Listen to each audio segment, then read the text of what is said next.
Welcome to Stuff You Should Know, a production of iHeartRadio.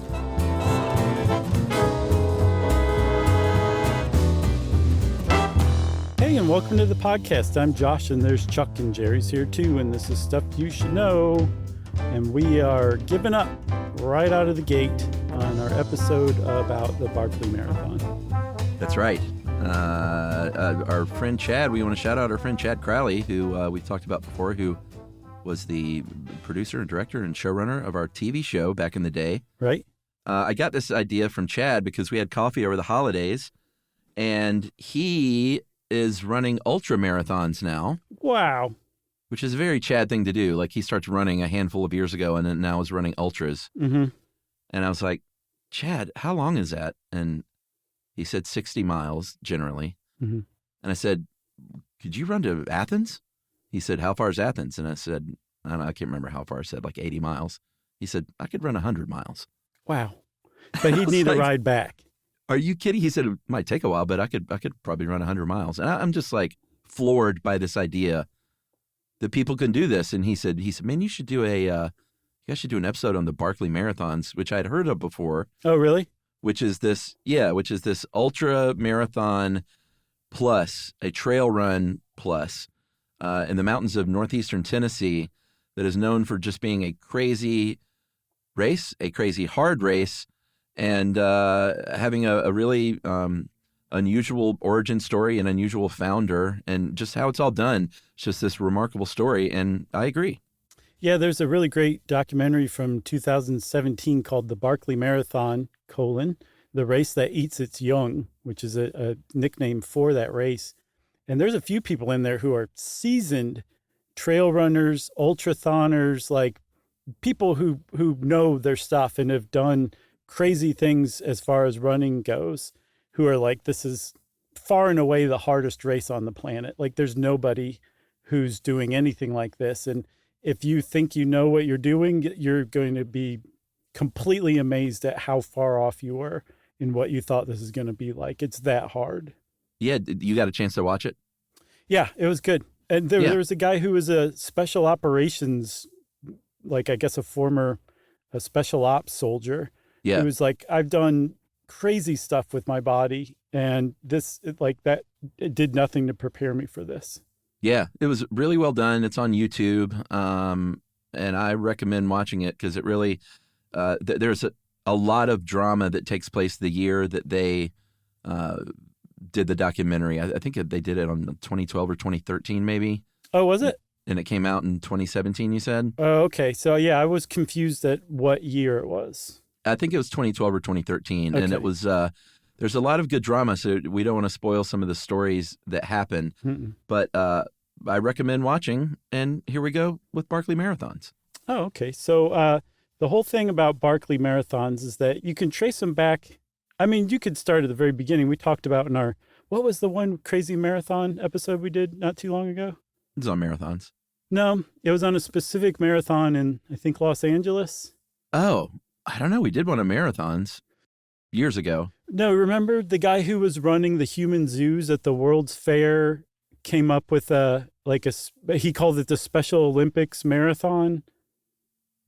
This was months ago, man. Hey, you can't remember it either, buddy. All right. Well, I can't remember. You remember it existed at least? Yes. Anyway. Oh, get this. Apparently we did an entire short stuff on Saturn's rings and didn't mention it because I have no recollection of doing a short stuff on Saturn's rings. Do you? I don't remember that. You do remember we did a Saturn episode that came out like a few days back. I'm so mad at you right now. Don't you? We're still getting emails on that one. So yes, I do remember. Okay. All right. Cool. What LA marathon are you talking about? It might not be LA, but it was like just, you remember like that one Italian guy? I think he was running in like. Oh. He'd stop and eat people's fruit and stuff. Yeah. Chat with everybody. And there were the two guys from Africa who were I remember that now. Yeah.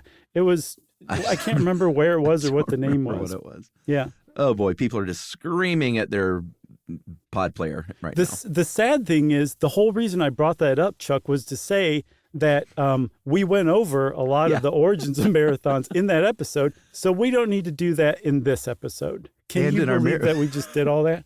And in our marathons episode. Yeah. Anyway, let's not even do that. Marathons have been along a long time. Yeah.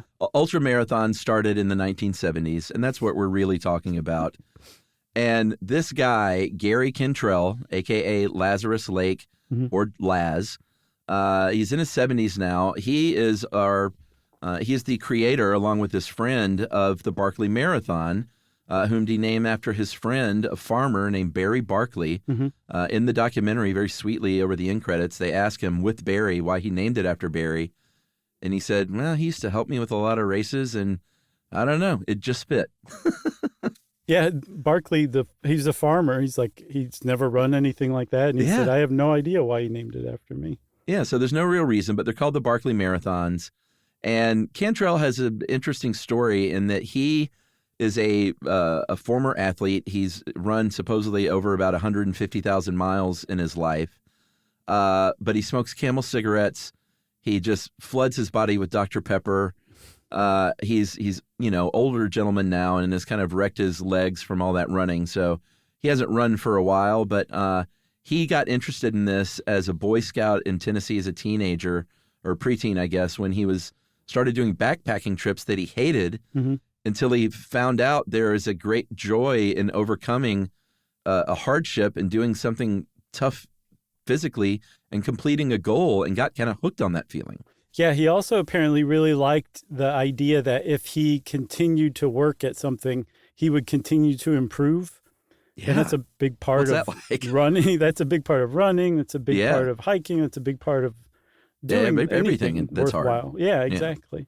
So he got the bug pretty early on. He started running marathons. I think in 1966 he started running. By high school he was running marathons, and then he started running ultra marathons. And he was there like right at the beginning of the ultra marathon craze, which I think kicked off in 1974 with California's Western States 100. A guy named Gordy Ainsley set that up.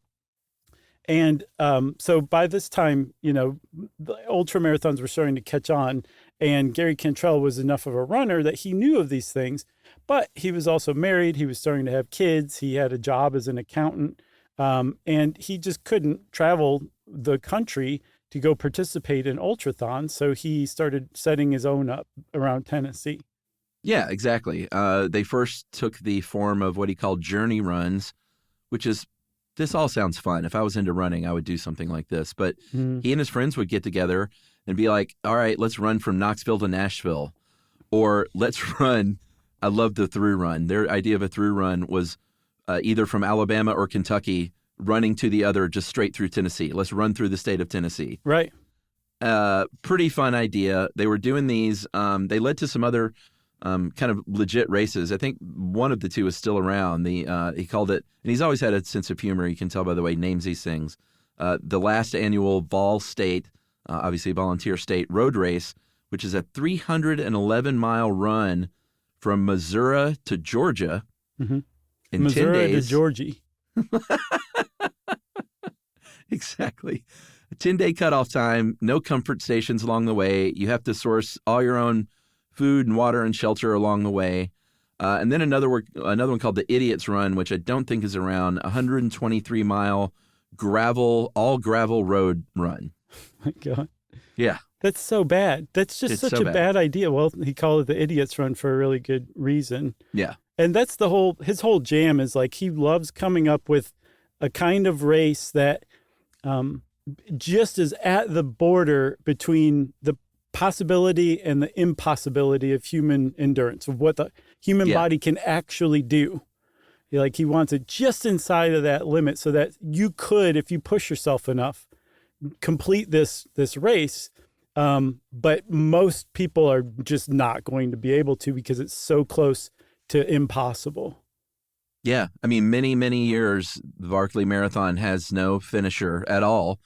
Many years, no one makes it to the fifth loop. There are 4 loops that we'll get into all this in a second. It's happening more and more now. I think just there are more veterans that come back that once you kind of know the deal, I say it gets a little easier, but, a little easier in that it's possible to finish. It's never easy, but I think the veterans have an advantage for sure. Yeah, because I think I think the astonishment at how difficult it is Yeah. probably takes up a lot of your mental energy and focus while you're doing it for the first time. And that, once you've even tried it before and even dropped out, you probably are past that. And that's got to be a huge leg up. Totally. So we should talk a little bit about the whole basis of all this, right? Or do you want to take a break? Yeah, let's talk about where this thing's held, right? Okay. Well, the whole thing is held at Frozen Head State Park. It's named after says it all, huh? Yeah, it's named after the tallest peak in this state park. It's in northeastern Tennessee, which is kind of, I guess, where northeastern Tennessee is where Virginia and North Carolina come together with Tennessee. It's a beautiful area. And this would be in the Cumberland Mountains. And this particular state park is not like the kind you just, everybody goes to on the weekends for a picnic. It's pretty remote.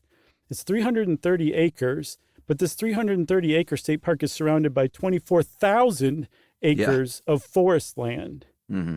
And the whole thing, I guess, started with convict leasing. So this area is like really dark. Yeah.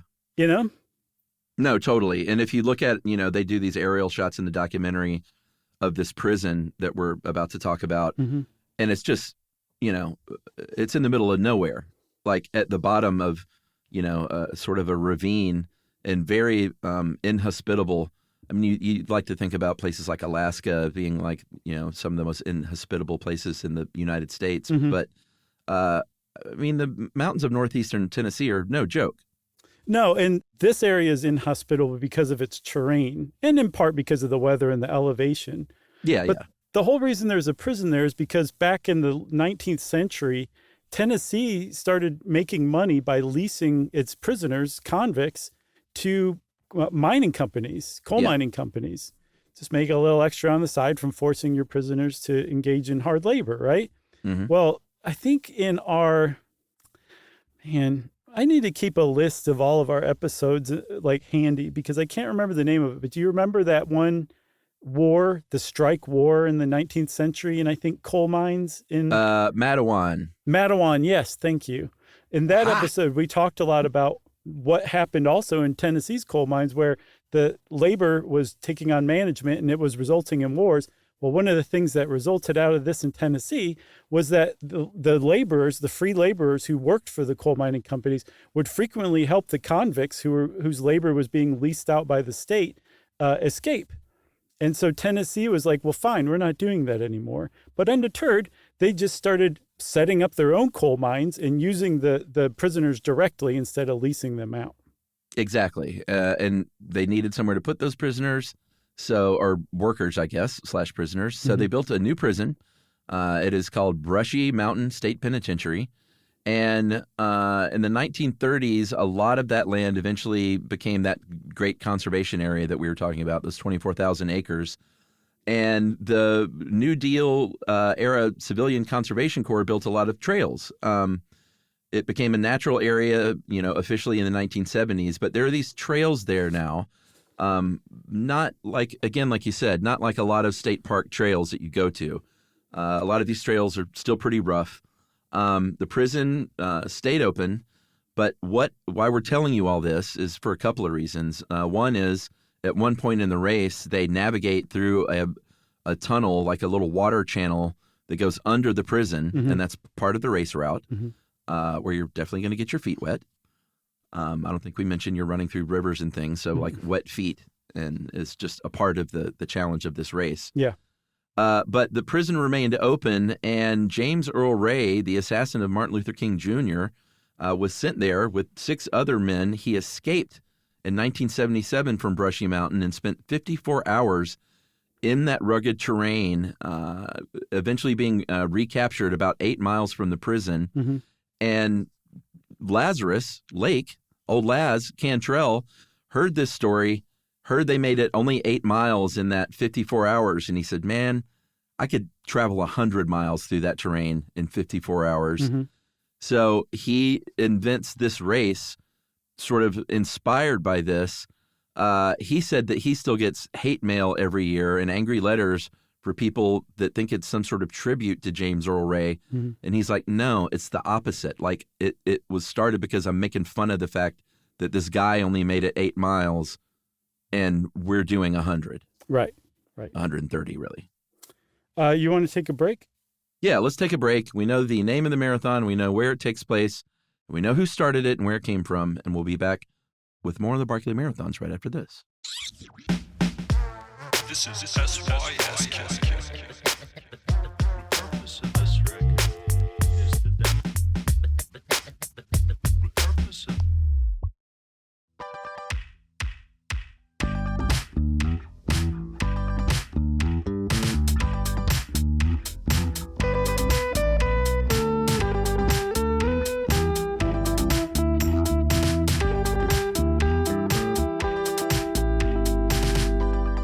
So, like you said, I think in 1977, James Earl Ray escapes, and Cantrell lived in the area. He said it was big news at the time, so he was aware of this.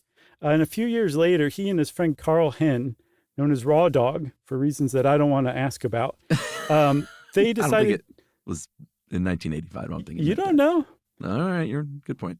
So they decided to hike into the state park. This is a place where he's like, okay, like we could totally do so many more than 8 miles in 54 hours. Let's go check this out and have fun. And like you said, most of this area are not nature trails where like there's signs posted, there's a path you can look down and follow. Like these are hard to find trails that you need to know how to use a compass, a contour map. Like you have to be good at orienteering is what it's called. That's right. In addition to hiking and putting up with all sorts of terrible, uncomfortable stuff and pushing your limits. So these guys were like, let's just go for a fun hike for a day. Yeah, and they showed up there. There was a park ranger that was like, you guys should leave. Like, you shouldn't be out there. It's not like you think. You're going to get lost. You're going to get hurt. You're going to need rescue. They ignored him. They did make it through. They did an 8 mile. They didn't even note his existence. Yeah, they just walked right by. They made this 8 mile hike, this loop, but it took them a full day, which is, you should be able to hike much more than 8 miles in a day. And it required a lot of orienteering, like you said, and paying attention to that kind of thing. And he said, all right, I think I have an idea here for a race. Let's make a nearly impossible to finish race. I think it's kind of hard to tell because there's not a website for this. You can't get like historical. I mean, people have written about it since then, but you can't get like the official website documentation on this race in history because it doesn't exist. They keep it very much under wraps. So the way he tells it on the documentary, it was always supposed to be 100 miles, but no one ever did more than the first 3 loops out of the 5. Yeah. I think, though, maybe this first version was shorter. It was about a 50 to 55 mile course. It was held over April Fool's Day weekend, 1986. And the initial cutoff was 24 hours with 13 participants and 0 people finishing. Yeah, and this is just a 50 to 55 mile version. Like you said, officially the current Barkley Marathon is 100 mile, when in reality it's also like 120 to 130 miles based on reports from people who've actually run it, right? Yeah, I mean, he changes the route every year a little bit. That's why it varies. But the year they did the documentary, it was documented at 130, and everybody is like, it's not 100. Just stop saying that. So the first version, like you said, is 3 loops. And it wasn't until 2 years after the first one that somebody completed it. And I mean, we're talking like dozens of people attempting this, and it took 3 times before one person finished. And there was something about this that I don't know if we've mentioned yet. Just this first version, there was an elevation gain of 24,000 feet. So all of the times you went up and down, if you count all the ups, it would equal 24,000 feet in elevation that you've climbed over these 3 loops. And that is a lot. And in fact, the guy who finished, Frozen Ed Furtaw, he was just Ed Furtaw until he won. And then from then on, he was Frozen Ed Furtaw. Yeah. He thought that there was a misprint in Ultra Running magazine that the elevation was actually 2,400 feet, not 24,000. Yeah, and I guess we can go ahead and tell everybody the current iteration like we said, is supposedly 100, but it's really more like 130 miles. Mm-hmm. It's got a 60-hour time limit. Mm-hmm. And the elevation is the total elevation climb over that race, if you finish it, is 60,000 feet, which is equivalent to walking up and back down Mount Everest twice. Yes. Yeah. So, yeah, the total elevation's 120,000 because, yeah, if you go up 60,000 feet and you're coming back down, you got to come down 60,000 feet. Yes, it's harder to climb up, but it's not that easy to go down, too, especially if you're on an incline. And that's a big part of it, too, is sliding into things like briars and saplings. And yeah, it's rough. Like just watching like the effects on some of the runners' bodies and like what they were coming back to camp looking like was pretty bad. Some guy had like a head wound and they show him like slipping on rocks and hitting his forehead. It was really, it's nuts what these people are doing to themselves. Yeah. I mean, their legs are all just because these briars, they have to go through one part, which is a really heavy briar area. Mm-hmm. But every single person's legs are just thrashed. Like looks like ground meat. Oh, yeah. Like disgusting, bleeding. Their feet are disgusting and blistered and just riddled with, I think the one guy that, and we'll get to the stops, but the one guy, they were like, it would take you 8 hours to fully dry your feet out. So, you're not going to get dry feet. Right. Which is a big problem. And they're basically not sleeping. Right. When you complete a loop, you have what's called an interlooper period where you can do whatever you want. You can take however much time you want to get, you can get first aid, you can eat, you can drink, you can rest, you can change your clothes and socks.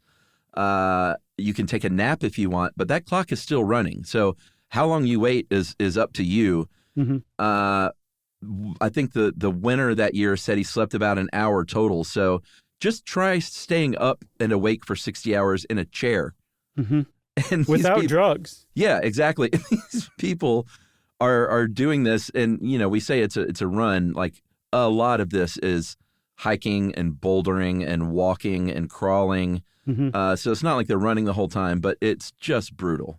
Yeah, it really is. One of the other things that really kind of gets this across too is in what you said. So you've got 60 hours to finish, and from the start, the clock's always ticking, right? Yeah. But you're going 130 miles. So if you do the math, Olivia helps us with this, and she pointed out Thank goodness. Yeah, you could sleep for 2 8-hour nights and still finish this course at a 20-minute mile pace, which you can basically do on your hands and knees and still complete it within the 60-hour cutoff. So the fact that some people can't even finish the first loop goes to show you how difficult this is. That if it were flat, it would be beyond easy. But those same limits, the time limit and the length put on this particular terrain or in this topography is just, it changes absolutely everything. Oh, yeah.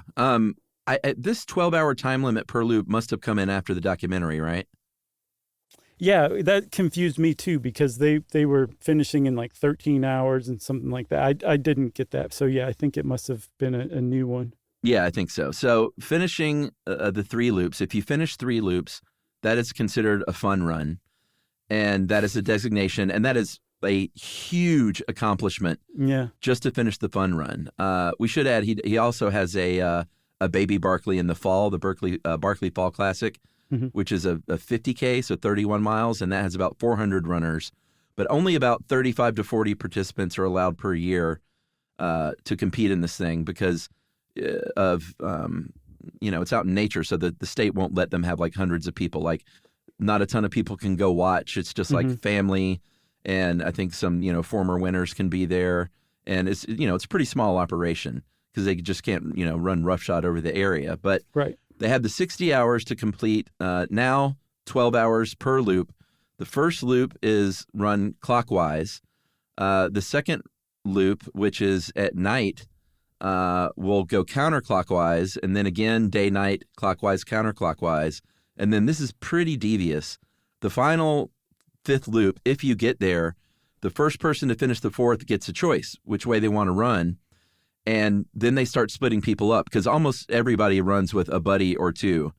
It really, really helps to have someone out there and they're really helping each other. But at the end, he's like, you're going to lose your buddy. Which way do you want to run? And the first person will say, I'll go clockwise. The next person has to go counterclockwise. And then they alternate. So at some point, if they finish that fifth loop, they're going to pass their former buddy going in the opposite direction. Right. Yeah. And in the documentary, Cantrell points out like by this time, these people who had like formed serious bonds by running together on these loops are now direct competitors. Like now it's a race because they're in the fifth loop and whoever's going to finish and what time they finish at is going to determine the actual winner. Like now there's a possible winner. Yeah. And everything changes. So they probably don't like clasp hands and then, they're pulled apart, sadly, when they have to go in different directions at that point. Yeah, I think it's probably, it makes it a lot tougher, but I get the idea that if you're one of the maybe 2, maybe 3, maximum 4 people that are even on the fifth loop, then that's when things get serious, that's when it turns into an actual race. Yeah, that's what I took it as too. And one thing that I got from context, I didn't see it anywhere because I guess it's so obvious no one thought it needed to be spelled out except me. But it's the same loop, right? Yeah.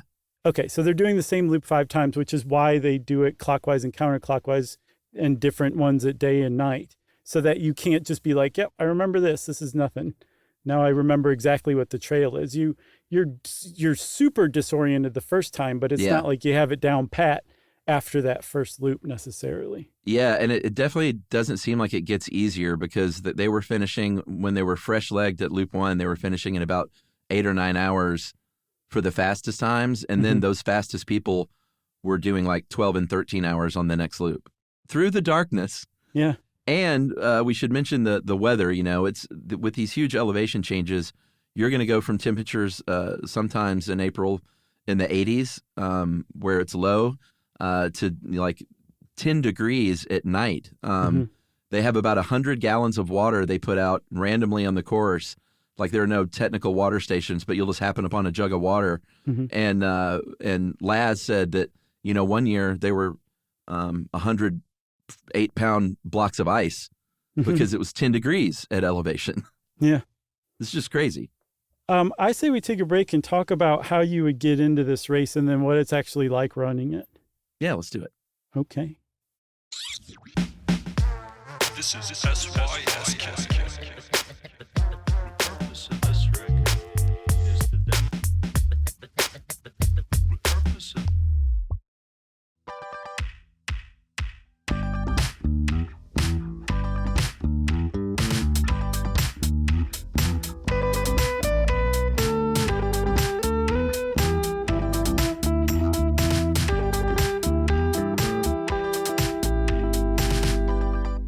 All right, so we're back. The race is about to begin. We should point out, too, the other thing to keep in mind is if you quit near the start-finish line.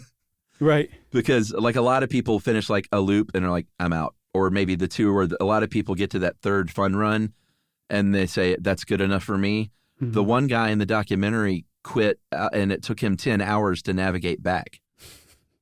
Because it's not like they send somebody out. You don't tap out on radio and they come and get you. Yeah. You just decide, I can't do this anymore. And then you very slowly walk back to the finish line. Yeah. And at some point, you might as well be like, well, at least I guess I'm going to have to finish the first loop. I might as well keep going that direction. Yeah. No, totally. Or if it depends on where you are. If you're below the halfway point, a lot of people come back the way they came. Right. Yeah. So going even back before the start of the race, you said that the Barkley Marathon has no website, and that is intentional. The whole thing is meant to be kept largely a secret. There's not a website. There's not like some information on this is how you apply. You have to use basically your investigative skills just to figure out Gary Cantrell's email to ask to apply. And they make it really, really hard to apply for this because in part, they're just weeding out people who don't have even the beginning of the motivation and dedication to complete this race. Like if you can't even go to this trouble to like really do your research to figure out how to apply, then don't even bother trying to apply. There's no website? No thanks. Exactly. And if you do want to apply, you have to cough up $1.60. Yeah, that's a non-refundable application fee.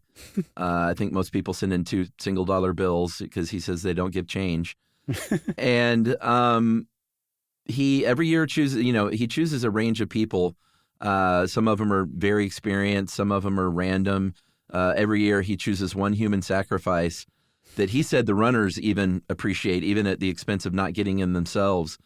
He chooses one person that has no business being there. In the year of the documentary, that poor guy made it 6 hours. Yeah. And I knew as soon as that guy headed out in his camouflage cargo pants. Right. I was like, this guy, what is he doing? What's he wearing? So he didn't make it very far. No, he didn't. And he was like, it's 6 hours, man. Like, he didn't make it very far at all. No. And this guy was way more qualified to do it than like the average person. Like, it wasn't like he was just like he went and plopped the guy out of McDonald's like mid-bite of a Big Mac and like, threw him on the trail. Like, no. This guy was in pretty decent shape, and he thought that he had a chance. It's not like he's like, yeah, I'm going to go be the sacrificial human. Right. He thought like he was going to try to complete it. I don't even think he made it halfway through the first loop, did he? No, I don't think so. No. No, it was pretty funny and sad. He took it on the chin like a big boy though. Yeah. Yeah, imagine if he'd started like yelling. And... Right. You just brought me out here to make fun of me. Right. A little bit more about the application process. Everyone knows it takes place generally around April Fool's Day. They send in an essay to get in with weird prompts. Like one year it was, what's the most important vegetable group? One of the women, I think she was in the documentary that year, Beverly Abbs, who, by the way, that year completed the fun run. So quite an achievement. She said she was told to send the application in exactly at midnight on Christmas Day in the time zone where Lazarus Lake was. So she had to figure out where he was at the time. And then she wrote a poem as her essay, and she got in. Right. And then once you get in, you get a letter that says, I'm sorry to inform you that you have been accepted. And basically, misery awaits you. Yeah, that's the whole jam. The way that it's treated is like you're not going to finish. You're a dummy for even trying. There's this weird kind of push-pull going on that Gary Cantrell established basically out of the gate that's based on his kind of impish sense of humor. Yeah. And so that means that like you're just as likely to be abused or mocked when you like quit as you are to be told like, hey, you completed one loop. That's pretty good just in and of itself. It just, I guess, depends on what his mood is right then. And a lot of people like don't really like this guy that much. They like if you're not tuned into his sense of humor, you're probably not going to like him. You might find him obnoxious or might find him just mean. But if you are tuned into it, I think he's pretty funny. Like reading about him on paper and reading interviews with him, I was like, I don't really like this guy. And then I saw him in the documentary. I'm like, oh, okay. Same. He's just hard to translate into a description. When you see him talk yourself, you're like, oh yeah, he's fine. Yeah, he's one of the great eccentrics of the world, and sometimes those people are hard to pin down, because they don't fit into a box. I know, but he has to. Right. Some other fun things. If you're a first-time runner, you bring a license plate from your home state or home country, and he makes these cool signs out of them and hangs them up. If you have to bring a gift as well if you are part of the race. If you are a first-time runner, you have to bring an article of clothing. In the documentary, it was very funny. He said it kind of depends on what he needs. One year it was a bunch of white Oxford shirts. Another year it was socks. Another year it was flannel shirts. And then if you have finished the race and you come back to race again, you have to bring him a pack of Camel cigarettes. Yeah, and the Camel cigarettes play a big role because the start of the race is marked officially by him lighting a cigarette. So everybody's standing there at this gate. That's the official starting line for the race. And just standing there waiting for him to light the cigarette. And he finally does. And it's like a random time. I think it was like 8:11 a.m. when the whole thing started. And he lights a cigarette and everybody takes off. Yeah, when you get accepted, you know what day it's going to be on. You go, you camp out in the campground, and you're just sort of waiting for him to blow the conch. He blows a conch sometime between midnight and noon on the Saturday of that weekend. You don't know when it's coming. So if he blows it at, 7 a.m. or sometime in the morning, you're up all night. You're not getting sleep because you're so amped up and ready for this. Right. And apprehensive because you don't know when it starts. Again, he's just sort of messing with people. Yeah. And so when he decides to blow the conch, he blows the conch. That means you have 1 hour. And everybody, starts getting ready to go at that point. There is no prize, we should also mention. Yeah. The prize is just finishing this thing. Yeah. I mean, there's bragging rights for sure. Like if you told any ultra marathon runner or, trail runner that you completed the Barkley Marathon, like they would drop to their knees and start kissing your rings. Yeah. Like it's a big deal to have finished this. And yet there's also like, from Gary Cantrell's perspective, from everything that I've read, the way that he describes it is like he's giving people an opportunity to push themselves to their maximum possible limits. Because remember, this race is intended to be just inside the possibility of the human body, right? Yeah.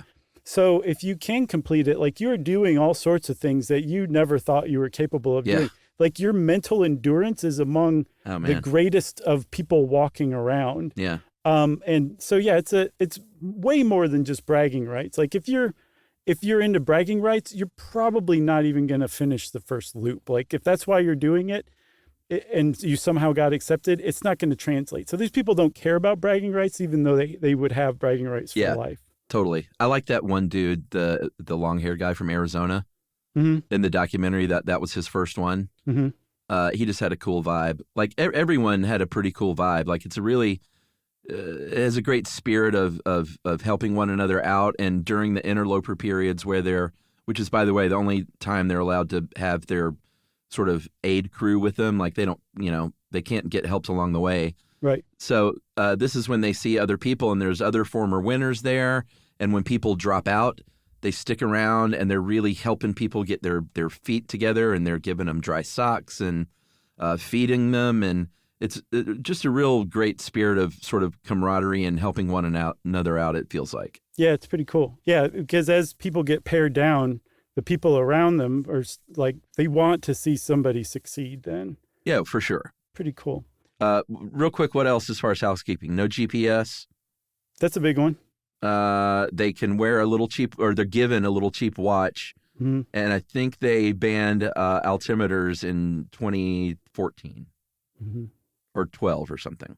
Something like that. Yeah. Either way, you're stripped down to like the bare essentials. Yeah.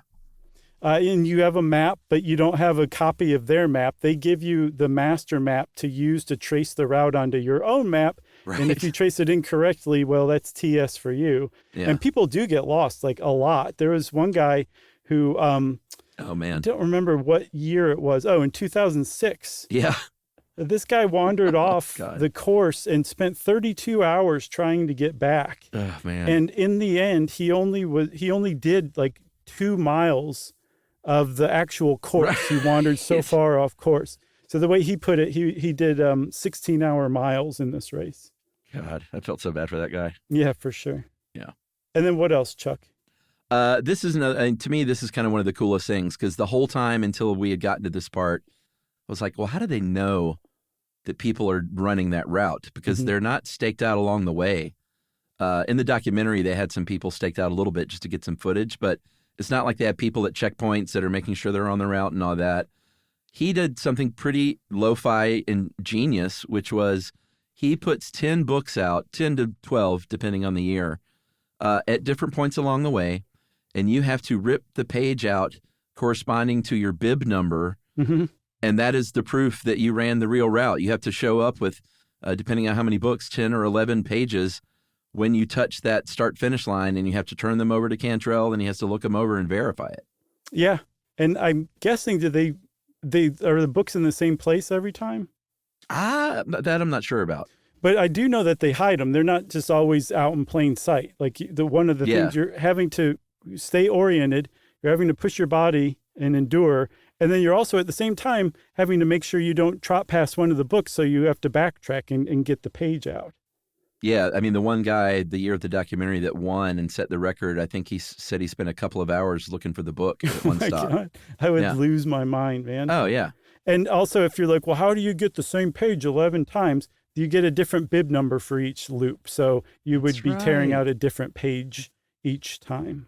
Yeah, and I think there was a story just last year, in fact, there was a French runner who got to the final loop to find that a book was gone. There was a day hiker that thought the race was over and took the book as a memento. Mm-hmm. So he's like, what do I do? He completed the race, and when he got back to the gate, they had turned the book in, so they counted that. That's awesome. Yeah. I read about one runner too who I don't remember what year it was, maybe 2016 or 17. He made it, he showed up 6 seconds after time. Oh my God. But he had all his pages, and they said like he was just collapsed on the ground, and he said, I have all my pages, but he didn't make it by 6 seconds. You know, I bet that he feels a great sense of accomplishment, though. I would think so, sure. Like, he finished that thing, 6 seconds be damned, you know? You'd have to be one hell of a perfectionist to be like, well, I Right. failed. Technically. Yeah, for sure. I think there was one more piece of housekeeping here. Housekeeping. Oh, that's right. When a runner gives up, a guy named Dave Henn, who is a race volunteer, plays taps on a bugle. Yeah, and that's Carl Raw Dog Henn's son. Oh, is it? It is. Raw Dog Jr.? Yeah, Little Raw Dog. Or the third, yeah. He said that he thinks the reason why is because it's just one final punishment for you from Gary Cantrell to basically be humiliated with taps. Yeah. Then on the other side, some runners, when they finish, especially when they actually complete the race, he has one of those Staples easy buttons. Yeah. That they press, and when you press it, a voice goes, "That was easy." Yeah. It's really fun to watch. It was. Someone just like on their last leg, literally like you bleeding at the legs, and he's like, hit the button. Right. He goes, that was easy.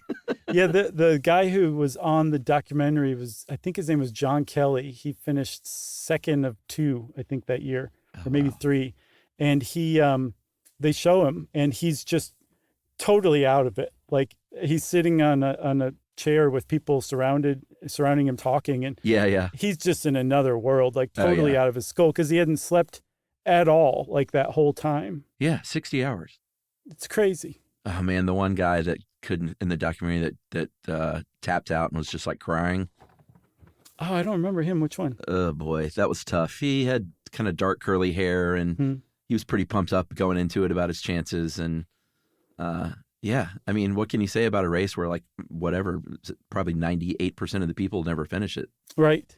Maybe more, maybe 99. That was well, yeah. So I think officially 20 out of 1,000 plus people have finished. So I'm Yeah. sure we have some There's math. 6th graders who can calculate that for us and send it in. Let me see. This year there were a record 5 people completed it, and that is, I think the maximum before that may have been 3, maybe 4, but usually it's 1, maybe 2, or 0. Mm-hmm. This year, a woman was a finisher for the first time, Yasmin Paris, or Perry, I don't know how she pronounces it. She came in 2 minutes short of the deadline to finish that race. Yeah. So she finished with 2 minutes left, right? That's incredible. Yeah, it really is. And one of the reasons it's incredible is because Gary Cantrell, this is another reason a lot of people don't like him. For years and years and years, he would say publicly, there's no woman out there who could possibly finish this race. And, he was criticized for saying that kind of thing because there's plenty of amazing women marathoners and ultrathoners and trail runners. And he defended it by basically saying, if a woman could defeat this, it would be exactly the kind of woman who would need to hear somebody say something like, a woman would never be able to complete this. Yeah, I would be got that the, and I person. don't know if I'm being an apologist, but I got the idea that a lot of that was sort of goading Yes, someone to finish. Like, that's how I took it too. yeah, like deep down, he's like, there's going to be a woman that's going to do this, and maybe I need to stoke the fire a little bit. Right. So finally, yeah, it was, I think Jasmine Paris. She's a Brit who teaches at the University of Scotland. Did you say that part? No, I also said Yasmin Piri. So I know. I I was she just gently British. correcting you. Oh, I'm sure it was Jasmine Paris. Yasmin Piri. Who else? In 2024, a mechanical engineer named Jared Campbell became the first 4-time finisher. He's in the documentary. Mm-hmm. And an interesting just sort of side note in this, and Livia pointed it out, but then when you watch the documentary, it really hits home, is that it seems like this race and ultra marathoning and this sort of endurance thing attracts people of very, very high intelligence. I felt like every person they interviewed were like, I'm an engineer, I'm a scientist. And they talked to almost called him Barkley, to Lazarus about this, to Cantrell in the documentary. And he said, those are the achievers in life. Those are the people that go to graduate school and go to get their doctoral thesis, and people who set hard goals and accomplish them. It just sort of fits. And I never really thought about that tie, but I don't think there's a lot of dum-dums that do stuff like this. No, although even though it's a dumb thing to be do. a dum-dum to do it. It's a weird dichotomy. Yeah. I say we finish on the story of John Fega Varesi. All right, let's hear it. He was a runner in, I don't know what year he ran, but he was an experienced ultramarathon runner. He participated in the Badwater Ultramarathon, which runs through Death Valley, 135 miles. Yeah. And he was like, that's nothing. I'm paraphrasing. Yeah. I'm sure he wouldn't say this, but he was basically like, you can't even really compare the two. And he completed it. And he was so incoherent from sleep deprivation that he apparently didn't remember like downing a pint of Ben & Jerry's ice cream like at the finish line. Uh-huh. He had no idea that he'd done that. And he spent the next day and a half just laying around the campground recovering. So after that time, he's like, all right, I guess I'll drive home. And he started falling asleep on the way home. So he had to stop and check himself into a hotel where he slept for another 16 hours straight. Oh, man. That's called human exhaustion. Yeah. And I say we quietly close the door and leave John to his slumber and go on to listener mail.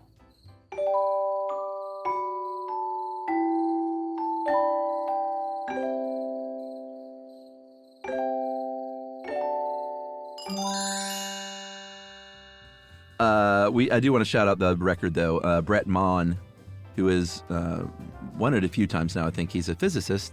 The current record right now lies with Brett at 52 hours, 3 minutes, and 8 seconds. Very nice. Just incredible. You woke John up. So. That's right. Sorry, John. Go back to sleep. Here's your chubby hubby. Well, that's the best. I can't find it anymore. I can't either. It's people say it exists. I get pictures occasionally, emails, but it doesn't exist in Atlanta. That's sad. What did Atlanta do to be so punished? I don't know. I don't need ice cream anymore anyway, which is the saddest part of this story. All right. I'm going to call this Lake versus Pond. We got quite a few emails. I, by the way, want to mention one differentiator we saw said that the difference they heard between lake versus pond is if sunlight can reach the bottom. If it can, then it's a pond. If it can't, then it's a lake. But this comes from Mark.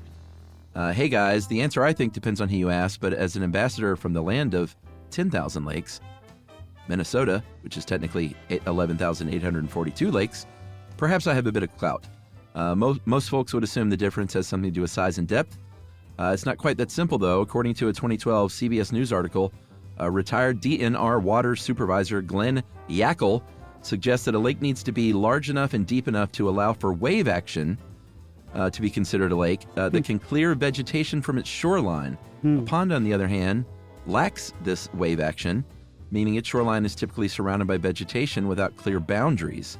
But, guys, it gets even more complicated. Government agencies often have regulatory thresholds that lead to discrepancies per state. For example, here in Minnesota, with our 11,842 lakes, has fewer lakes than Wisconsin, and any Wisconsinite will gleefully point out that they have 15,000. But here's where the differences come into play. While they do have 15,000 lakes, their definition includes a body of water with an area of at least 2.5 acres. In Minnesota, our standards are higher.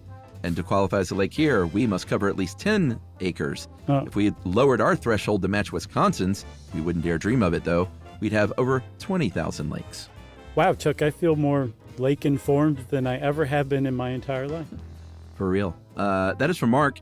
Mark said, always pleasure to listen to you guys with my boys who are 6 and 7 and big fans. And Mark had replied with their names, and I'm very frustrated because I cannot find that reply. So let me just say, Mark and Sons of Mark, thank you for the support.